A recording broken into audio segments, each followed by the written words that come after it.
Hey, my name is Sam Johnson and I am a voice teacher. I'm going to be reacting to and analyzing Sierra Boggess and Ramin Karimloo singing Phantom of the Opera.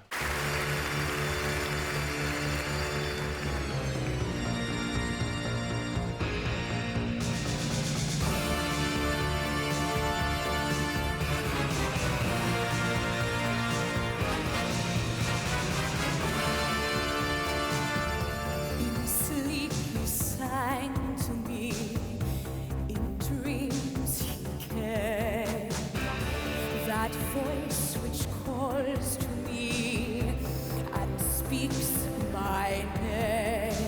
Nice. So she's singing a song that's generally done fairly classically, but she's letting it move down into her chest voice.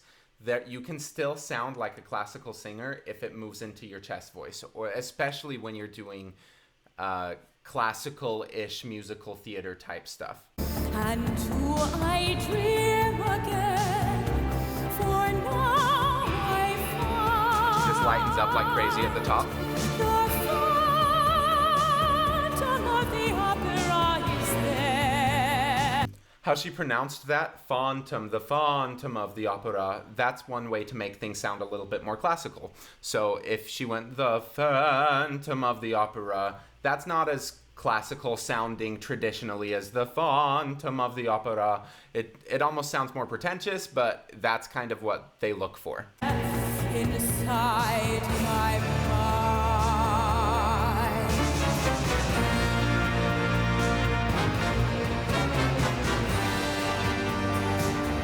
Sing once again So with much pain to his me, voice. our strange duet. My power over you grows stronger yet, and though you turn from me to glance behind, the phantom of the opera is there. So now we can contrast how he said it compared to how she did. When he said it, he went, the phantom of the opera. The resulting sound was a little bit more straight tone. It had some whine to it, a lot of ping. He has a lot of vocal cord closure in this. It's not a super light sound. It's very forward.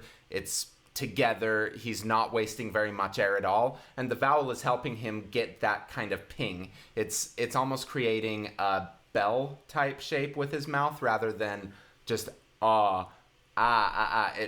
It sounds more like a horn when he does it like this. Inside your mind. To be honest though, I actually kind of like how he's doing it, and I think that the classical world is moving towards that, where they aren't afraid of having a little more presence in their sound and a little bit more ring. The classical world isn't all about backspace anymore.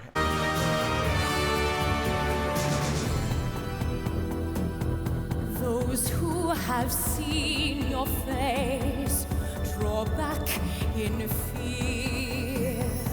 I am the mask you wear.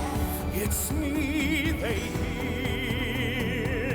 So this is softer than the last time he was singing. It's not like coming in really, really hard, but it still has the same amount of vocal cord closure, which results in the same sort of tone. It's not like this part, when he goes to a softer volume, ends up being completely out of the piece. It sounds like it's consistent with the rest of the piece because he's keeping his vocal cords together at the same amount and resisting the same amount of air.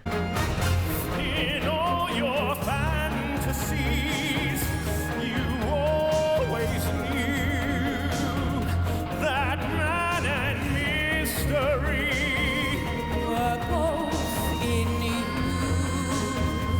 and in this labyrinth, when night is blind,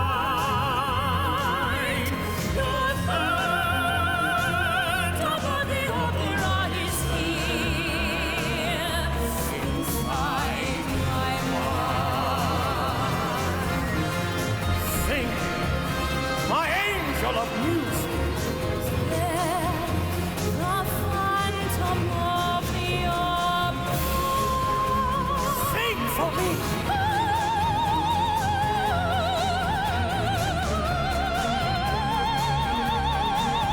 That sound is a traditionally classical soprano sound. It's a very round vowel. It's fairly open because at this point in their range, they're just tracking a fundamental harmonic. They're not trying to do a higher overtone. It's just fundamentals. And finding that round, very open sound is good for that.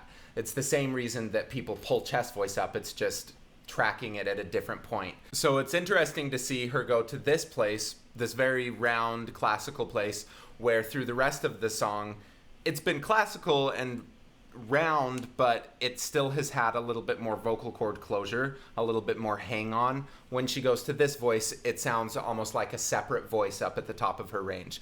The effect is just a very traditionally sounding classical sound. Sing!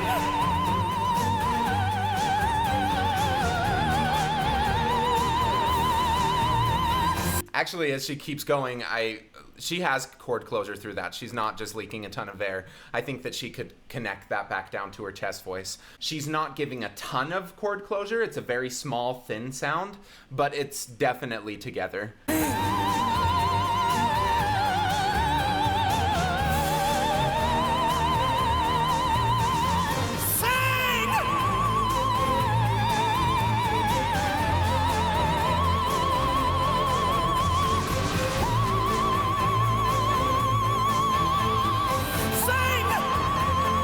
That's a lot of time spent up there. It's a lot of time spent up there, and usually if you spend that much time on a high note, you'll start getting tired. The reason that she's not is she's not increasing the volume every time that she comes in. She just found, oh, here's a volume that works. I'm going to start there and keep it like that through the whole phrase. And then when I come back in on the next one, I'll onset right to that volume rather than increasing every time. Because if she started doing that, she'd reach her limit really quickly. And when you're up at about that C, that limit comes very quickly.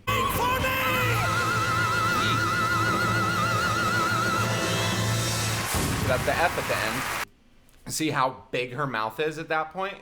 It still is actually a pretty thin and connected sound. It doesn't sound breathy at the top. It sounds controlled. Her mouth has to be super, super wide in order to track that harmonic as it goes up, because at a certain point, there's only a few ways that you can keep changing the acoustic space so that it tracks that harmonic, and one of them is just opening your mouth wide. So she starts by opening it down, and then when she gets to that point where like it can't go down anymore and be comfortable, that's when it starts opening wider. But it's not like she starts going up to it. She starts here and then only gets to that place at the very, very top. Thank you for watching. Please like and subscribe. Share with your friends if you think that they'd like this video. Go check out my website, vocalease.net, if you're interested in signing up for voice lessons. And leave a comment below of anything that you'd like me to react to in the future. Thank you.